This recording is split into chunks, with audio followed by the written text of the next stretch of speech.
ایک middle class علاقے میں واقع 8 منزلہ یہ عمارت صاف ستھری اور کشادہ تھی، جس کی 6ٹھی منزل اب ان لوگوں کی رہائش گاہ تھی۔ ساحل نے پاس موجود چابی سے گھر کا دروازہ کھولا تو مائرہ اور منزہ پرجوشی سے بھاگ کر اندر آئے اور پورے فلیٹ کا جائزہ لینے لگے۔ ساحل اور امبرین بھی سامان کے ساتھ ان کے پیچھے ہی اندر آئے۔ یہ 3 کمروں اور لاؤنج پر مشتمل ایک صاف ستھرا کشادہ فلیٹ تھا، جو ان کے سابقہ گھر جیسا شاندار نہیں تھا، لیکن سر چھپانے کو مناسب چھت ہونا بھی بہت بڑی غنیمت ہوتی ہے، جس کا جتنا شکر ادا کیا جائے کم ہے۔ جبکہ ضرورت کا فرنیچر ساحل جہاں پہلے ہی بھجوا چکا تھا۔ سارے کمروں کا جائزہ لینے کے بعد اب دونوں بچے لاؤنج سے بالکونی میں آ گئے تھے، جہاں سے مین روڈ نظر آتا تھا۔ واؤ، کتنا بیوٹیفل ویو ہے، دونوں بچوں نے ریلنگ سے نیچے جھانکتے ہوئے کہا۔ اتنی اونچائی سے نیچے دیکھنے کا یہ تجربہ ان کے لیے کافی نیا اور انوکھا تھا۔ بچوں سنبھال کر، امبرین بھی فوری ان کے پیچھے لپکی۔ ساحل بیگز ایک جگہ پر رکھنے لگا۔ ہم یہاں کتنے دن تک رہیں گے پاپا؟ منزہ نے واپس لاؤنج میں آتے ہوئے پوچھا۔ پتہ نہیں بیٹا، لیکن ابھی کچھ ٹائم یہیں رہیں گے، اس نے گول مول جواب دیا۔ یس، پھر تو ہم روز گیلری میں بیٹھ کر پڑھائی کیا کریں گے، ٹھیک ہے نا ماما؟ مائر پرجوشی سے بولا تو امبرین نے اس بات میں سر ہلا دیا۔ امبرین کو لگا تھا کہ عالیشان گھر چھوڑ کر یہاں آنے کے بعد بچے اداس ہوں گے، مگر انہوں نے اس گھر کے چھوٹے ہونے کا کوئی شکوہ نہیں کیا تھا، بلکہ وہ تو نئی جگہ آنے پر بےحد خوش تھے۔ یہ ساحل کے ہون اور تربیت کا اثر تھا کہ اس کے بچے بھی اس کی طرح چلی جانے والی چیزوں پر تادیر ماتم کرنے والوں میں سے نہیں تھے، بلکہ وہ بھی ساحل کی طرح بس آج اور ابھی میں جیتے تھے، گزرے کل کو بلا دیتے تھے اور آنے والے کل پر یقین رکھتے تھے کہ وہ بھی اچھا ہی ہوگا۔ اور ایک وہ تھی جو ہر وقت اپنی قسمت پر افسردہ رہتی تھی، مگر ان ننھے بچوں کی کھلکھلاہٹ اور ساحل کے درگزر نے اسے بہت اچھے سے سمجھا دیا تھا کہ آج اور ابھی میں جینا کیا ہوتا ہے۔ پورا دن مل کر ان لوگوں نے کمرے اس حد تک سیٹ کر لیے تھے کہ رات کو وہاں آرام کر لیا جائے، اور کچن کیونکہ اب ڈھنگ سے استعمال کے قابل نہیں تھا تو ساحل باہر سے کھانا لے آیا تھا۔ کھانے کے بعد تھوڑی دیر تک بچے سو گئے تھے۔ لاؤنج میں ابھی بھی سامان پھیلا ہوا تھا، جسے آہستہ آہستہ سمیٹنا تھا۔ بچوں کے کمرے سے نکل کر امبرین بالکونی کی طرف آئی تو دیکھا ساحل وہاں کھڑا ہے، جس کی چوڑی پشت امبرین کی جانب تھی۔ ساتھ ہی اسے سگریٹ کی بو محسوس ہوئی اور قریب آنے پر اس نے دیکھا کہ ساحل واقعی سگریٹ پی رہا تھا۔ آپ سگریٹ بھی پیتے ہیں؟ وہ اس کے برابر کھڑی تعجب سے بولی۔ ہاں تو دیا سوال آیا۔ نہیں، بس آپ کو کبھی سگریٹ پیتے دیکھا نہیں اور نہ آپ نے کبھی بتایا، اسی لیے تھوڑی حیرت ہوئی۔ اس نے دھیرے سے وضاحت کی۔ بتایا تو تم نے بھی نہیں تھا کہ تم دھوکہ دیتی ہو، لیکن دے دیا نا۔ اس نے پھر طنز مارا تو وہ لاجواب ہو کر خاموش ہو گئی کہ اس وقت کوئی بھی بحث فضول تھی۔ رات کا وقت ہونے کے باعث 6ٹھی منزل سے نیچے نظر آتا چوڑا روڈ بالکل سنسان ہو رہا تھا، اور اس کے کنارے جلتی پیلی اسٹریٹ لائٹس نے شب کا محسوس ماحول طاری کر دیا تھا۔ اکتوبر کا اختتام ہونے کے باعث وہ ہوائیں کچھ زیادہ ہی سرد ہو رہی تھی، جو وقفے سے انہیں چھو کر گزر رہی تھی۔ بچے سو گئے؟ ساحل نے سوال کیا۔ جی، آپ بھی سو جائیں، پھر صبح جلدی اٹھ کر آپ کو انہیں اسکول چھوڑنے جانا ہے، کیونکہ اسکول بس کو ابھی نیا ایڈریس نہیں دیا ہے۔ کل انہیں اسکول چھوڑ کر اب ایڈریس بھی لکھوا دیجیے گا، اس نے اضافی جواب دیا۔ میں بچوں کو اسکول سے ہٹا رہا ہوں۔ ہنوز روڈ پر نظریں مرکوز کیے اس نے سگریٹ کا کش لیا۔ کیوں؟ وہ حیران ہوئی۔ کیونکہ فی الحال میرے لیے فیس افورڈ کرنا مشکل ہے، اسی لیے جب تک حالات بہتر نہیں ہو جاتے میں انہیں کسی دوسرے ایوری اسکول میں ایڈمیشن کروا دوں گا۔ اس نے صاف گوئی کا مظاہرہ کیا۔ لیکن اس سے ان کی پڑھائی متاثر ہوگی، وہ تسلسل ٹوٹ جائے گا جو یہاں بن گیا ہے۔ وہ متفکر ہوئی تو اور میں کیا کروں؟ نیا مہینہ شروع ہوتے ہی مجھے ان کی فیس دینی ہے، مگر میرا بجٹ آؤٹ ہو رہا ہے۔ اس نے الجھ کر امبرین کی جانب گردن موڑی۔ وہ بھی متفکر سی سوچ میں پڑ گئی۔ اپنے سابقہ اسٹیٹس کے مطابق جس اسکول میں بچے پڑھ رہے تھے اس کی فیس واقعی کافی زیادہ تھی کہ ان حالات میں اسے افورڈ کرنا مشکل تھا۔ اچانک امرین کے ذہن میں ایک کندہ لبکا اور اس نے اپنے گلے میں پہنا وہ خالص ڈائمنڈ پینڈنٹ اتارا جو ساحل نے شادی کی رات اسے دیا تھا۔ اس سے فیس کا مسئلہ حل ہو سکتا ہے۔ اس نے چین سے پکڑ کر پینڈنٹ ساحل کی جانب بڑھایا، جسے وہ تعجب بھیزی سے دیکھنے لگا۔ اور اگلے مہینہ کیا کریں گے؟ ساحل نے وہ تھامے بنا سوال اٹھایا۔ تو جب آپ نے میرے لیے ڈھونڈی تھی، میں وہ جوان نکالوں گی، بچوں کی فیس کی ذمہ داری میں سنبھال لوں گی، اور اب گھر کی دوسرے خرچے دیکھ لیجیے گا، اس طرح ہم مل کر سب مینج کر لیں گے۔ اس نے لمحوں میں معاملہ ترتیب دے ڈالا۔ وہ ہنوز اسے دیکھتے ہوئے سوچنے لگا کہ ایک فروا تھی جو ساحل کی لاکھ پتی ہونے کے باوجود اسے اور اپنے سگے بچوں کو چھوڑ کر چلی گئی تھی، اور ایک یہ ہے کہ جس کا نہ بچوں سے کوئی سگا رشتہ ہے اور نہ اب ساحل کی نظروں میں اس کی وہ قدر اور عزت تھی، لیکن وہ پھر بھی کنگال ہو چکے ساحل کو چھوڑ کر جانے کی بجائے اس کے ساتھ کھڑی اسے سہارا دینے کی کوشش کر رہی تھی۔ کسی نے ٹھیک ہی کہا ہے کہ رشتے خون کے نہیں احساس کے ہوتے ہیں، جو دل سے بنتے ہیں، دل سے محسوس ہوتے ہوئے اور دل سے ہی نبھائے جاتے ہیں۔ یو نو وٹ، میں نے آج تک تم جیسی بیوقوف لڑکی نہیں دیکھی جس کے ہاتھ میں جاب کا اپوائنٹمنٹ لیٹر تھا، مگر تم نے اچھی خاصی انڈیپینڈنٹ لائف ٹھکرا کر ایک کنگال شخص کے ساتھ رہ کر اس کے بچے پالنے کا فیصلہ کیا۔ ساحل بنا کسی لگی لپٹی کے دل کی بات زبان پر لیا ہے۔ میں بیوقوف صحیح، لیکن آپ جیسے دل کی غنی شخص کو چھوڑ کر فروا کی طرح بدبخت نہیں بننا چاہتی تھی۔ وہ بھی ترکی پر ترکی اطمینان سے جواب دیتی اسے لاجواب کر گئی۔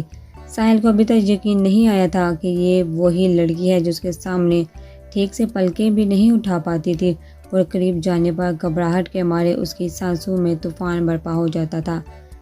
اب لے لیجیے، یہ آپ کی ہے، یہ آپ ہی کی امانت ہے۔ امرین کا ہاتھ ابھی تک اٹھا ہوا تھا جس میں پینڈنٹ لٹک رہا تھا۔ ساحل نے اس کے ہاتھ سے وہ پینڈنٹ لے لیا۔ تمہاری ذمہ داری گھر میں رہ کر بچوں کو سنبھالنے کی ہے، لہٰذا تم بس اسے ہی نبھاؤ، مزید کوئی بیوقوفی کرنے کی ضرورت نہیں ہے، باقی معاملات میں خود دیکھ لوں گا۔ اس نے سنجیدگی سے کہا، جس کا در حقیقت مفہوم تھا کہ تمہیں نوکری کرنے کی کوئی ضرورت نہیں۔ ساحل وہاں سے چلا گیا جبکہ وہ وہیں کھڑی رہی۔ محبتوں میں کچھ ایسے بھی حال ہوتے ہیں خفا ہو جن سے انہی کے خیال ہوتے ہیں۔ زندگی کیا ہے؟ کبھی عرش کی بلندیاں تو کبھی فرش کی گہرائیاں۔ یہ ایک جملہ ہی پوری طرح زندگی کی حد و حال واضح کر دیتا ہے۔ ہر عروج کو زوال آتا ہے، ہر زوال عروج دیکھتا ہے۔ وقت بدلتا ہے، حالات بدلتے ہیں، اور ان بدلتی رتوں میں جو رشتہ ان کے زیر اثر رنگ نہ بدلے، بس وہی آپ کا مخلص ہوتا ہے۔ شاید قدرت نے اسی لیے ہر انسان کی زندگی میں عروج و زوال کے معاملات رکھے ہیں، تاکہ زوال پر پتہ چلے کہ اس کے ساتھی کیسے ہیں، اور عروج میں معلوم ہو کہ وہ خود کیسا ہے۔ زندگی گاڑی سست روی سے ایک ناہموار سڑک پر چلنے لگی تھی جسے بس چلاتے رہنا تھا، کیونکہ اگر تھک کر رک جاتے تو یہ ناہموار راستہ کبھی پار کر کے اس سے نکل نہیں پاتے۔ یہ چھوٹا سا فلیٹ ایک ہفتے میں ہی ان لوگوں نے اپنے مطابق سیٹ کر لیا تھا۔ بچے امرین کے ساتھ اپنی دنیا میں مگن تھے، اور ساحل اپنی اجڑی ہوئی دنیا کو دوبارہ آباد کرنے میں اتنا منہک تھا کہ صبح سویرے گھر سے نکلا وہ رات دیر تک لوٹا تھا جب اکثر بچے بھی سو چکے ہوتے تھے، جبکہ ساتھ ہی ساتھ امرین کی ساحل کو منانے کی چھوٹی موٹی کوششیں بھی جاری اور ساری تھی۔ معاف کرنے والوں کو اللہ پاک بہت پسند کرتا ہے، کیونکہ اللہ سے معافی کی امید تو سارے بندے رکھتے ہیں، لیکن بہت کم بندے ایسے ہوتے ہیں جو اپنی باری میں اللہ کے بندوں کو معاف کر دیتے ہیں۔ اسی لیے اللہ کو اپنے وہ خاص بندے بہت پسند ہوتے ہیں۔ امرین حسب معمول سونے سے قبل بچوں کو کتاب پڑھ کر سنا رہی تھی۔ دو الگ سنگل صوفے ہونے کے بجائے مائر اور منزہ ایک سادہ سے ڈبل بیڈ بار کمبل اوڑھے لیٹے تھے، اور امرین ان کے نزدیک ہی بیٹھی تھی۔ معاف کرنے کا مطلب کیا ہوتا ہے ماما؟ ہم کسی کو کیسے معاف کر سکتے ہیں؟ ہمیشہ کی طرح دونوں نے سوال اٹھایا۔ معاف کرنے کی بہت ساری کیٹیگریز ہوتی ہیں، لیکن جو سب سے بیسٹ ہے وہ یہ ہے کہ جو برا ایکٹ سامنے والے آپ کے ساتھ کیا، بدلے میں آپ اس کے ساتھ اتنا برا ایکٹ نہ کرو گے، یہی معاف کرنا ہوتا ہے۔ اس نے آسان لفظوں میں سمجھایا۔ یہ کیا بات ہوئی؟ اس نے ہمارے ساتھ برا ایکٹ کیا تو ہم کیوں نہ کریں؟ مائر کو یہ منطق سمجھ نہ آئی۔ امرین کو اندازہ ہوا کہ انہیں یہ اہم بات بہت تحمل سے آسان انداز میں سمجھانی ہوگی۔ اچھا میں آپ کو ایک اگزامپل دیتی ہوں۔ فرض کرو ایک ٹیبل پر 2 گلاس رکھے ہیں، ایک میں گندا پانی ہے اور ایک میں صاف پانی ہے۔ اب اگر یہ دونوں گلاس گریں گے تو کیا ہوگا؟ وہ دوسرے طریقے سے سمجھانے لگی۔ تو ان کا پانی باہر آ جائے گا۔ جٹ سے جواب آیا، صحیح، کون سا گلاس سے گندا پانی باہر آئے گا اور کون سے گلاس سے صاف؟ اس نے پھر سوال کیا۔ ظاہر ہے جس کے اندر صاف پانی تھا اس سے صاف پانی باہر آئے گا، وہ گندے پانی والے گلاس کے اندر سے گندا پانی باہر آئے گا۔ مائر نے سیدھا سادہ جواب دیا۔ ایگزیکٹلی، بالکل ایسے ہی ہم سب انسان بھی ایک گلاس کی طرح ہوتے ہیں اور اچھے یا برے ایکٹ صاف اور گندے پانی کی طرح ہمارے اندر ہوتے ہیں۔ جب کبھی یہ پانی باہر گرنے کی نوبت آتی ہے تو ہر شخص کے اندر جیسا ایکٹ ہوتا ہے وہ باہر آتا ہے۔ کچھ لوگوں کا ایکٹ گندے پانی کی طرح ہوتا ہے تو وہ جھوٹ بولتے ہیں، غصہ کرتے ہیں، چیٹ کرتے ہیں، لڑائی کرتے ہیں، اور جن لوگوں کا ایکٹ صاف پانی کی طرح ہوتا ہے وہ ہمیشہ سچ بولتے ہیں، سب سے پیار سے پیش آتے ہیں، بلا وجہ غصہ نہیں کرتے، ایماندار وفادار ہوتے ہیں اور لڑنے یا بدلہ لینے کی بجائے وہ معاف کر دیتے ہیں۔ اسی لیے اگر کوئی آپ کے ساتھ برا ایکٹ کرتا ہے تو آپ اپنے اچھے ایکٹ کی وجہ سے اسے معاف کر دو، نہ کہ بدلہ لینے کے چکر میں اسی کی طرح برے بن جاؤ۔ اس نے نہایت سہل انداز میں اپنی بات سمجھا دی تھی جسے دونوں بغور سنتے گئے۔ اچھا ایک اور مزے کی بات بتاؤں، ہم سب ہی اپنے ایکٹ کے پانی کو خود سے صاف و گندا کر سکتے ہیں۔ وہ اچانک مزید گویا ہی، وہ کیسے؟ دونوں کو تجسس ہوا۔ وہ ایسے کہ اگر کسی شخص کے ایکٹ کا پانی صاف ہے لیکن وہ مسلسل چیٹ کر رہا ہے، لڑ رہا ہے، تو یہ پانی گندا ہو جاتا ہے، اور اگر کسی کا پانی گندا ہے مگر وہ ایمانداری سے رہنے کی کوشش کرتا ہے اور سب کو معاف کر دیتا ہے تو اس کا پانی بالکل صاف ہو سکتا ہے۔ اسی لیے اللہ پاک معاف کرنے والوں کو پسند کرتا ہے اور اسی سے ان کا دل صاف رہتا ہے۔ اس نے ایک اور سوال حل کیا جو کافی حد تک دونوں کی سمجھ میں آ گیا۔ تو اب اگر کوئی آپ کے ساتھ برا ایکٹ کرے تو آپ کو کیا کرو گے؟ اس نے ٹٹولا، معاف کر دیں گے، یک زبان جواب ملا۔ شاباش، وہ بھی خوش ہوئی کہ بچے ایک اہم بات سمجھ گئے ہیں۔ چلو اب دوبارہ سو جاؤ، دونوں سو جاؤ، پھر صبح اسکول جانا ہے نا۔ وہ کتاب لے کر اٹھ کھڑی ہوئی۔ مما ایک بات پوچھے، منزہ نے پکارا۔ پوچھو بیٹا۔ کیا آپ مما ایک دوسرے سے کٹی ہیں؟ اس کا غیر متوقع سوال امبرین کو حیران کر گیا۔ نہیں بیٹا، ایسا نہیں ہے، بٹ آپ نے کیوں پوچھا؟ اس نے خود کو نارمل رکھنے کی کوشش کی۔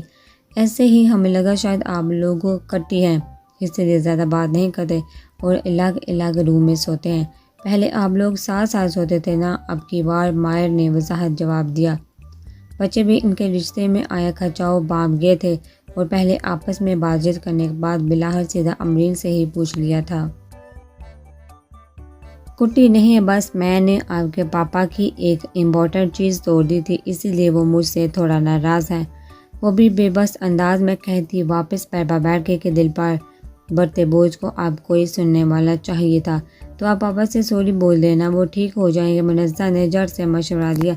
بولا ہے لیکن وہ پھر بھی ناراض ہیں، وہ تعصب سے کہتی کتاب کی جلد پر ہاتھ پھیرنے لگی۔ مائر اور منزہ بھی کچھ دیر خاموش ہو کر متفکر سے سوچ میں پڑ گئے۔ آئیڈیا! مائر کے اچانک رہنے پر وہ متعجب سی اس کی جانب متوجہ ہوئی۔ کمرے کے لائٹ آف تھی، بس مدام نائٹ بلب جل رہا تھا، جہاں ساحل بیٹھ پر نیم دراز موبائل میں مصروف تھا۔ تبھی کمرے کے بعد دروازے پر دستک ہوئی۔ آ جاؤ، اس نے یوں ہی مصروف انداز میں اجازت دی۔ دروازے کا ہینڈل گھوما اور دوسری طرف سے مائر، منزہ اور امبرین اپنا اپنا تکیہ پکڑ کر سینے سے لگائے اندر داخل ہوئے۔ کیا ہوا بیٹا؟ انہوں نے اس طرح آتا دیکھ وہ بھی حیران ہوا۔ ہمیں آپ کے اور مما کے ساتھ سونا ہے پاپا، منزہ نے جواب دیا اور ساتھ ہی دونوں بیڈ پر چڑھ گئے، جبکہ امبرین پاس ہی کھڑی رہی۔ لیکن آپ لوگ تو پہلے بھی الگ سوتے تھے نا؟ ساحل کی سمجھ میں نہیں آ رہا تھا کہ کیا سوال کرے اور کیا جواب دے۔ سوتے تھے، پر کیا آج ہم آپ کے ساتھ نہیں سو سکتے پاپا؟ مائر نے جہاں ورڈ کی معصومیت چہرے پر سجا کر نہایت ایموشنل انداز میں پوچھا۔ بالکل سو سکتے ہو میری جان، آ جاؤ۔ حسب طبقات ساحل بنا کسی حجت کے مان گیا کہ اپنے بچوں کی بات بھلا وہ کیسے ٹال سکتا تھا۔ آ جائیے مما۔ دونوں نے خوش ہوگا امبرین کی جانب یوں دیکھا گویا کہہ رہے ہوں کہ آ جائیے مما، پلان سکسیسفل۔ بچوں کی موجودگی کا لحاظ کرتے ہوئے ساحل نے اس سے کچھ نہیں کہا اور تھوڑا سا رکا۔ مائر اور منزہ کے لیے جگہ بنا دی۔ ساحل کے ساتھ مائر لیٹا۔ مائر کے برابر میں منزہ اور اس کے ساتھ امرین لیٹ گئی۔ کتنا مزہ آ رہا ہے نا، ہم روز ایسے ہی سوئیں گے، مائر چہکار بولا۔ ابھی تو سو جا پہلے، پھر صبح اسکول کے لیے اٹھنا ہے۔ ساحل نے نرمی کے ساتھ اس کے ماتھے پر سے بال پیچھے کیے۔ دونوں اسی طرح ہلکی پھلکی باتیں کرتے ہوئے تھوڑی دیر تک سو چکے تھے، جبکہ یہ لوگ ہنوز جاگ رہے تھے۔ ساحل نے اپنے بازو اور دونوں کو اوپر رکھا ہوا تھا۔ امرین نے بے آہستگی سے اپنا ہاتھ اس کے ہاتھ پر رکھ لیا۔ ساحل نے اس کی جانب دیکھا جو آنکھوں میں امید اور التجا کے بے شمار جگنوں لیے اسے دیکھ رہی تھی، جیسے کہہ رہی ہو اب مان بھی جائیے نا۔ ساحل نے اپنا ہاتھ اس کے ہاتھ کے نیچے سے نکالا اور دوسری جانب کروٹ لے لی، جبکہ بجھے دل کے ساتھ محض اس کی پشت دیکھ کر رہ گئی۔ وہ دل نواز ہے لیکن نظر شناس نہیں ہے، میرا علاج میرے چارہ گر کے پاس نہیں ہے۔ تڑپ رہے ہیں زبان پر کے سوال مگر میرے لیے کوئی شایان التماس نہیں ہے۔ گزر رہے ہیں عجب مراحل سے دید و دل، سحر کی آس تو ہے زندگی کی آس نہیں ہے۔ کبھی کبھی جو تیرے قرب میں گزارے تھے اب ان دنوں کے تصور بھی میرے پاس نہیں ہے۔ اگلے دن اتوار ہونے کی وجہ سے ساحل آفس نہیں گیا تھا، لیکن گھر پا ہوتے ہوئے بھی وہ نہایت مصروف ہوتا تھا، جیسے ابھی لیپ ٹاپ آن کیے صوفے پر کئی فائلز لیے بیٹھا تھا۔ پاپا چلیے نے گٹار بجاتے ہیں، مائر اور منزہ بھی ایک منصوبے کے تحت اس کے سر پر آ کھڑے ہوئے۔ ابھی میں بہت بیزی ہوں میری جان، ابھی نہیں بجا سکتا۔ ویسے ہی مصروف جواب آیا۔ تھوڑی دل کی آ جائیے نا بابا، منزہ نے اصرار کیا۔ اچھے بچے ضد نہیں کرتے بیٹا، میں جب فری ہوں گا تو آپ جو بولو گے وہ کروں گا، لیکن ابھی نہیں کر سکتا۔ اس نے لیپ ٹاپ پر سے نظریں اٹھا کر متواضع انداز میں ایسے جواب دیا کہ اب مزید اصرار کی گنجائش ہی ختم ہو گئی تھی۔ مائر اور منزہ نے ایک دوسرے کو یوں دیکھا گویا نظروں میں مشورہ کر رہے ہوں کہ اب کیا کریں۔ اچھا کیا ہم آپ کا گٹار لے جائیں بجانے کے لیے؟ مائر نے اچانک نے اجازت مانگی۔ ساحل نے پل بھر کو اسے یوں دیکھا گویا کہہ رہا ہو کہ تمہیں گٹار بجانا آتا ہے بھی؟ ٹھیک ہے لے جاؤ۔ فی الحال دونوں کو ٹالنے کے لیے اس نے اجازت دے دی۔ دونوں خوشی خوشی اس کی الماری کی جانب آگے۔ اس میں سے گٹار نکالا جس کا نچلا حصہ مائر نے پکڑا، جبکہ اوپری پتلا حصہ جسے فریٹ بورڈ کہتے ہیں وہ منزہ نے تھاما، یعنی آسان لفظوں میں کہیں کو انہوں نے گٹار کو ایسے پکڑا ہوا تھا جیسے دو لوگ ایک انسانی لاش کو ہاتھوں اور پیروں میں پکڑتے ہیں۔ دونوں اس طرح گٹار لیے باہر کی جانب بڑھے۔ تھینک یو پاپا۔ اسی طرح ساحل کے پاس سے گزرتے ہوئے دونوں نے شکریہ ادا کیا تو وہ تعجب سے ان کی حرکات اور سکنات دیکھ کر رہ گیا جو اس کی یہ سر پہ سے گزر گئی تھی۔ دونوں گٹار لے کر لاؤنج میں آئے جہاں ڈبل صوفے پر امرین بیٹھی رات کا کھانا بنانے کے لیے چاول صاف کر رہی تھی۔ لاؤنج میں وہ صوفہ کچھ اس طرح رکھا تھا کہ وہاں سے امرین ساحل کو اور ساحل امرین کو بآسانی دیکھ سکتا تھا۔ ماما چلیے گٹار بجاتے ہیں، مائر نے گٹار صوفے پر رکھتے ہوئے فرمائش کی جو امرین کے لیے بھی غیر متوقع تھی۔ مجھے گٹار بجانا نہیں آتا بیٹا، اس نے چاول صاف کرتے اپنا ہاتھ روک کر جواب دیا۔ اچھا تو ہم بجا لیتے ہیں، آپ گانا گا لیں، منزہ نے دوسری تجویز پیش کی۔ مجھے گانا بھی نہیں آتا، اس نے بے بسی سے کہتے ہوئے کندھے اچکائے۔ پاپا کو منانے کے لیے گا لینے نا، مائر نے سرگوشی میں کہتے ہوئے آنکھوں سے ساحل کی جانب اشارہ کیا۔ امرین نے اس کے تاکوں میں دیکھا تو ساحل ہنوز کام میں منہمک ملا۔ مگر مجھے نہیں آتا نا بیٹا، اس کی مشکل بھی جو کی تو تھی۔ پاپا کے پاس ٹائم نہیں اور آپ مان نہیں رہی ہیں، کوئی ہم سے پیار نہیں کرتا۔ دونوں کے چہرے پر معصومیت سجا کر ایموشنل بلیک میل کی۔ اچھا لو کوشش کرتی ہوں۔ بالآخر اس نے گود میں دڑے چاولوں کی ٹرے سامنے ٹیبل پر رکھتے ہوئے ہار مان لی تو دونوں کا چہرہ کھل اٹھا۔ امرین نے گٹار بجانے کے انداز سے پکڑ لیا اور دونوں اس کے سامنے بطور آڈینس بیٹھ گئے۔ اسے گٹار بجانا نہیں آتا تھا مگر دھیرے دھیرے اس کے تار چھیڑنے پر ایک بے ترتیب دھن برآمد ہو گئی۔ چند لمحے یہ بے ترتیب دھن بجا کر جب اس کا تھوڑا حوصلہ بحال ہوا تو گیت کے بول بھی بے اختیار لبوں پر آ گئے۔ کیسے کہیں کیا ہے ستم سوچتے ہیں اب یہ ہم، کوئی کیسے کہے وہ ہیں یا نہیں ہمارے۔ اس کے گانے پر ساحل نے بھی بے ساختہ چونکا، اس کی جانب دیکھا جو آنکھوں میں بے پناہ انکہی التجائیں لیے اسے ہی دیکھ رہی تھی۔ کرتے تو ہیں ساتھ سفر، فاصلے ہیں پھر بھی، مگر جیسے ملتے نہیں کسی دریا کے دو کنارے۔ گو کہ اسے سرو کو پہچان نہیں تھی، مگر گیت کے بول اس طرح اس کے جذبات کی ترجمانی کر رہے تھے کہ انہوں نے باقی ہر کمی کو پس پش ڈال دیا تھا۔ پاس ہیں پھر بھی پاس نہیں، ہم کو یہ غم راز نہیں، شیشے کی ایک دیوار ہے جیسے درمیان، کہنے کو جشن بہارا ہے، عشق یہ دیکھ کے حیراں ہے، پھول سے خوشبو ہفا ہفا ہے گلشن میں، چھپا ہے کوئی رنج فضا کی چلمن میں۔ پورے دل سے گاتے ہوئے اس کی نظر ساحل پر ہی تھی، جیسے وہ اس سے بات کر رہی ہوں، اور ساحل کی سماعت سے بھی اس کی غمگین التجائے آواز صاف ٹکرا رہی تھی۔ وہ صوفے پر سے اٹھا تو امبرین کی نظروں میں امید کا ننھا دیا جل اٹھا کہ شاید وہ اس کے پاس آ رہا ہو، لیکن اگلے ہی پل ساحل نے کمرے کا دروازہ بند کر دیا، جس کے بعد اس کی آنکھوں میں جلتا امید کا ننھا دیا دکھ سے بجھ گیا، اور وہ بچوں کی تالیوں کا جواب بھی نہیں دے پائی جو وہ گیت مکمل ہونے پر اسے داد دینے کے لیے بجا رہے تھے۔ ماہر اور منزہ کی ننھی منھی کوششیں اور امبرین کی کہی ان کہی فریادیں ہنوز جاری و ساری تھی، مگر ساحل کا دل تو مانو اس کی جانب سے پتھر ہو گیا تھا کہ پگھلنے کا نام ہی نہیں لے رہا تھا، لیکن وہ بھی آسانی سے ہار ماننے والوں میں سے نہیں تھی، اور خود سے عہد کر چکی تھی کہ آخری سانس تک یہ کوشش جاری رکھے گی۔ امبرین حسب معمول ساحل کے کمرے کی ڈسٹنگ کر رہی تھی اور وہ خود اس وقت نہا رہا تھا۔ وہ سارے ٹیبل پر بکھرا سامان ترتیب سے رکھ رہی تھی، تبھی وہاں رکھا ساحل کا موبائل گنگنا اٹھا۔ وہ موبائل کی جانب متوجہ ہوئے، اسے اٹھا کر دیکھا، اسکرین پر کسی لڑکی حرف کا نام آ رہا تھا۔ ابھی وہ شش و پنج کے عالم میں کھڑی تھی کہ یکدم اس کے ہاتھ سے موبائل چھین لیا گیا۔ اس نے چونکا دیکھا تو وہ ساحل تھا جو بنا شرٹ کے صرف جینز پہنے کھڑا تھا، سفید تولیہ گردن کے گرد لپیٹا ہوا تھا، بال گیلے ہو رہے تھے، وہ مضبوط جسم پر کہیں کہیں پانی کی بوندیں بھی موجود تھی۔ اب کیا جاسوسی کر رہی تھی تم یہاں؟ وہ کاٹدار انداز میں گویا ہوا ڈسٹنگ کر رہی تھی۔ اس نے دکھ سے جواب دیا، کر لی، اب جاؤ۔ اس نے بنا لحاظ کیے باہر کا راستہ دکھا۔ یہ ظاہر کون ہے؟ اس نے ساحل کے رویے کو نظر انداز کرتے ہوئے پوچھ ہی لیا۔ تمہارا جانا ضروری نہیں ہے، جاؤ یہاں سے۔ انداز ویسا ہی بے لچک تھا۔ وہ چند لمحے دکھ اور بے بسی سے اسے دیکھتی رہی، پھر غم و غصے سے بھرتا دل لے کر وہاں سے چلی گئی، جبکہ ساحل نے بھی مسلسل رنگ ہوتا اپنا موبائل کال ریسیو کر کے کان سے لگایا۔ چھوٹی بڑی باتوں کے درمیان کب دن ڈالا پتہ ہی نہیں چلا اور رات نکل آئی۔ حسب معمول ڈنر کر کے سب اپنے اپنے کمروں میں سونے چلے گئے تھے۔ ساحل اپنے بیڈ پر گہری نیند میں تھا جب کسی نے اسے جگایا۔ ساحل اٹھی، کندھا ہلانے پر اس نے کھسمسا کر آنکھیں کھولی۔ نائٹ بلب کی روشنی میں اس نے امبرین کو پاس کھڑا پایا۔ کیا ہوا؟ اس نے ناسمجھی سے پوچھا۔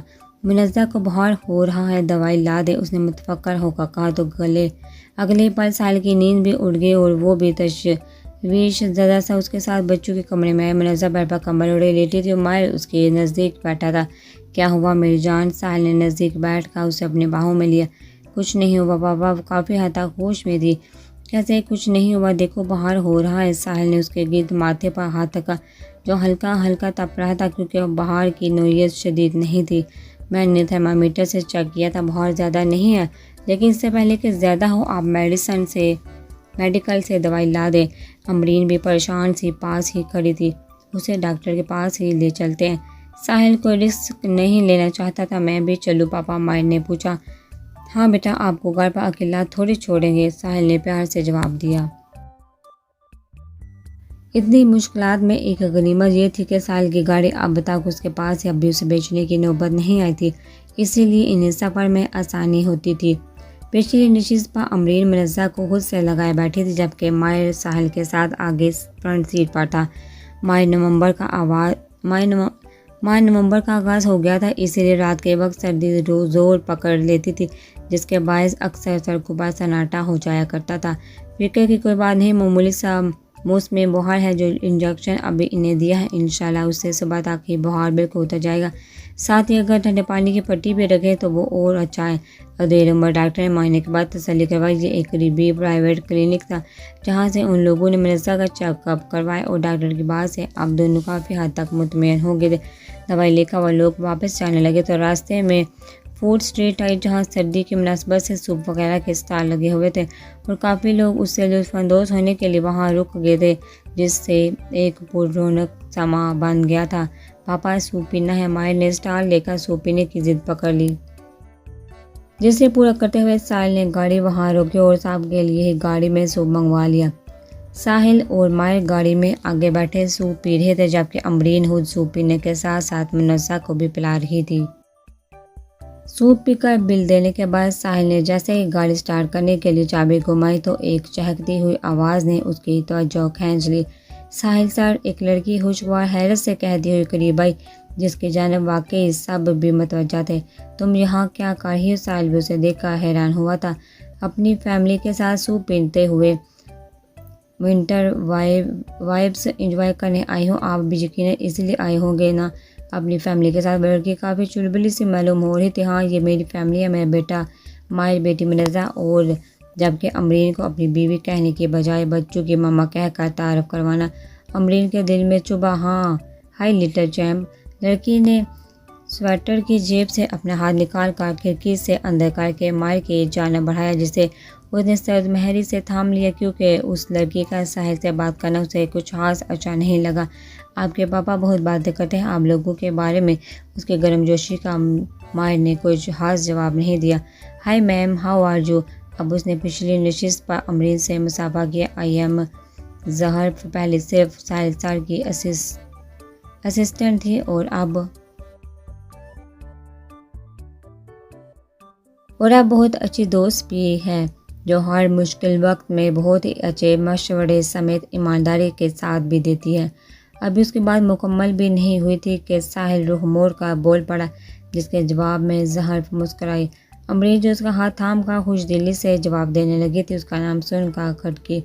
زہر، یہ وہی نام تھا جو آج کل ساحل کے موبائل پر کچھ زیادہ ہی جگمگانے لگا تھا، اور اب جس طرح ساحل نے اس کا تعارف کروایا تھا وہ بھی امرین کو رقابت کے تیر کی طرح چبھا۔ اس نے کچھ کہے بنا خاموشی سے زہر کا ہاتھ چھوڑ دیا۔ آپ کو کیا ہوا پرنسس؟ زہر نے امرین سے لپٹ کر بیٹھی سست سی منزہ کا گال چھوا۔ ہلکا سا بخار ہو رہا ہے، چیک اپ کے لیے یہ باہر آئے تھے، ساحل نے بتایا۔ اوہ، موسم چینج ہوا نا، اسی کا اثر ہوگا۔ گیٹ ویل سون بیبی، وہ سادگی سے بولی۔ پاپا سوسو آ رہی ہے، جلدی کر چلیے۔ اس لڑکی سے پیچھا چھڑانے کے لیے ماہر نے جھوٹی وجہ بتا کر مداخلت کی۔ میں چلتا ہوں زہر، کل آفس میں ملتے ہیں۔ ساحل نے گاڑی سٹارٹ کی۔ شور سر، ہائے بائے، وہ بھی مسکرا کر کہہ دے۔ چند قدم پیچھے ہو، جس کے بعد ساحل نے کار آگے بڑھا دی۔ ساحل منزہ کو گود میں اٹھائے کمرے میں آئے اور بستر پلٹا کر کمبل اڑا دیا۔ ماہر بھی ساتھ ہی اپنے بستر میں گھس کر بیٹھ گیا تھا۔ امرین ایک ٹھنڈے پانی کا پیالہ اور چھوٹا سا سفید تولیے کا ٹکڑا لیے کمرے میں آئی اور بیربا منزہ کے بے حد قریب سرہانے سے ڈیک لگا کر بیٹھ گئی۔ جب وہ ساحل منزہ کے پیروں کے پاس بیٹھا تھا، تم جا کر سو جاؤ، بچوں کے پاس میں ہے۔ اسے منزہ کے ماتھے پر گیلی پٹی رکھتے دیکھ ساحل نے سادہ سے انداز میں کہا، میں بچوں کی ماں کی حیثیت سے ہی اس گھر میں ہوں، اور تو میرا کوئی مقام نہیں، تو کم از کم میرا یہی فرض مجھے سکون سے نبھانے دے۔ امرین کا رکھا سا جواب بہت کچھ جتا رہا تھا، جسے ساحل بخوبی سمجھ گیا۔ وہ مزید کچھ نہیں بولا اور وہاں سے اڑ کر ماہر کے برابر میں لیٹ گیا، یعنی وہ بھی پوری رات ان لوگوں کے ساتھ ہی رہنے والا تھا۔ ماہر ساحل سے لبڑ کر باتیں کرتے ہوئے جلدی سو گئے، جبکہ امرین باہر اترتے تک سوتی ہوئی منزہ کے ماتھے پر پٹی رکھتے رہی اور ساحل چپ چاپ اسے دیکھتا رہا۔ کافی دیر سب ایسے ہی چلتا رہا، تبھی ساحل اٹھ کر اس کے پاس آ بیٹھا۔ لاؤ، اب تھوڑا دیر میں پٹی رکھ دیتا ہوں، تم آرام کرو، اس نے نرمی سے کہتے ہوئے ہاتھ آگے کیا۔ نہیں شکریہ، آپ جا کر سوئیں، پھر صبح آپ کو آفس بھی جانا ہے جہاں کوئی آپ کا منتظر ہو۔ کا انداز مصروف اور سپار تھا۔ وہ اچھی طرح سمجھ گیا تھا کہ امرین کا اشارہ زہر کی جانب ہے، مگر اس نے کوئی تصدیق یا تردید کرنا ضروری نہیں سمجھا۔ تم مجھے چھوڑ کر جا کے اپنی مرضی کی ایک انڈیپینڈنٹ لائف کیوں نہیں شروع کر دی؟ اس کا انداز سادہ مگر سنجیدہ تھا۔ امرین نے پل بھر کو ہاتھ دھو کر اس کی جانب گردن موڑی۔ دونوں کے سیاہ نینوں کی ڈور آپس میں الجھ گئی اور درمیان میں گہری خاموشی حائل تھی۔ رات بہت ہو گئی ہے، سو جائیے۔ ہزار باتیں ہوتے ہوئے بھی وہ بس اتنا کہہ کر اٹھ کھڑی ہوئی اور پیالہ لے کر کمرے سے باہر چلی گئی۔ وہ سیدھا کچن میں آئی تھی تاکہ پیالے کا گرم ہو چکا پانی پھینک کر اس میں دوبارہ ٹھنڈا پانی ڈالتا کہ ذہن میں چلتی بے شمار سوچوں کے سنگ اس نے سنگ میں پانی پھینکا ہی تھا کہ یکدم ساحل نے اسے بازو سے پکڑ کر اپنی جانب موڑا جو اس کے پیچھے چلا آیا تھا۔ پیالہ اس کے ہاتھ سے چھوٹ کر سنگ میں ہی گر گیا تھا۔ دونوں ایک دوسرے کی آنکھوں میں آنکھیں ڈالے اتنے نزدیک کھڑے تھے کوئی آج سارے فاصلے ختم کیے کہ ہمیشہ کے لیے مٹا دیں گے۔ ناراض ہو مجھ سے، ساحل نے نرمی سے کہتے ہوئے اسے خود سے بے حد قریب کیا۔ آپ کو کون سا کوئی فرق پڑتا ہے میرے ناراض ہونے سے یا منتیں کرنے سے؟ اس نے بھی ہلکی سے طنز کیا۔ کس نے کہا کہ مجھے فرق نہیں پڑتا؟ بالکل پڑتا ہے، اور اب میں تمہیں مزید ایسے دکھی نہیں دیکھ سکتا۔ اس نے دونوں ہاتھوں سے امبرین کا چہرہ تھاما۔ سب سے زیادہ دکھی آپ نے ہی کیا ہے مجھے ایک ناکردہ جرم کی سزا دے کر۔ امبرین نے اپنے چہرے کے گرد آئے اس کے دونوں ہاتھ تھامتے ہوئے دکھ سے شکوہ کیا۔ جانتا ہوں، مگر وہ سب ایک وقتی غصہ تھا۔ اب مجھے اندازہ ہو گیا کہ تم واقعی مجھ سے محبت کرتی ہو۔ اور وہ شدت جذبات سے چور انداز میں کہتا رکا۔ اور کیا؟ اس نے بے تابی سے جاننا چاہا۔ اور میں بھی سچ میں تم سے محبت کرنے لگا ہوں جانم، آئی لو یو۔ اس کے دیوانہ وار انداز میں شدید تڑپ تھی۔ ایسے ہی جذبات کا سیلاب امبرین کے اندر بھی امڑ رہا تھا جس پر کوئی بند نہ لگاتے ہوئے امبرین نے پوری طرح اس سے لپٹ کر خود کو اس کے حوالے کر دیا۔ دونوں کے تشنہ لب بے حد قریب آ گئے تھے اور چہرے کو چھوتی سانسیں ایسے میں آپس میں الجھنے لگی تھی کہ سر ڈھلکنے کے بعد امبرین کی آنکھ کھل گئی۔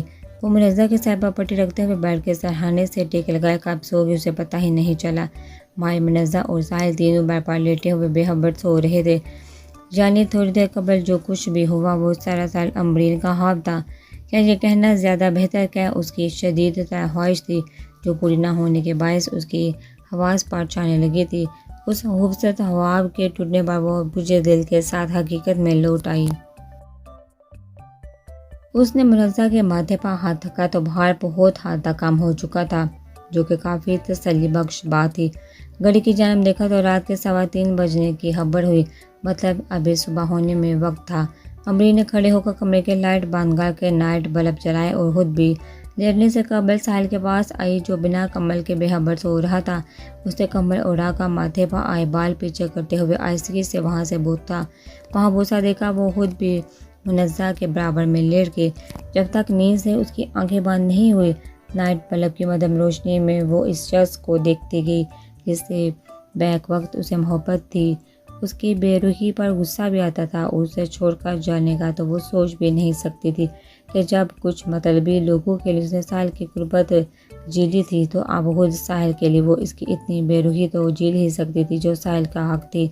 لفظی محبت تو سب کرتے ہیں مگر حقیقی محبت وہ ہوتی ہے جو سختیاں جھیل کر بھی اپنی جگہ قائم رہے۔ محبتوں میں کچھ ایسے بھی حال ہوتے ہیں، خفا ہو جن سے انہی کے خیال ہوتے ہیں، مچلتے رہتے ہیں ذہنوں میں وسوسوں کی طرح۔ حسین لوگ بھی جان کا وبال ہوتے ہیں، تیری طرح میں دل کے زخم چھپاؤں کیسے کہ تیرے پاس تو لفظوں کے جال ہوتے ہیں۔ بس ایک تو ہی سبب تو نہیں، اداسی کا طرح طرح کے دلوں کا ملال ہوتے ہیں، سیاہ رات میں جلتے ہیں جگنوں کی طرح، دلوں کے زخم بھی محسن کمال ہوتے ہیں۔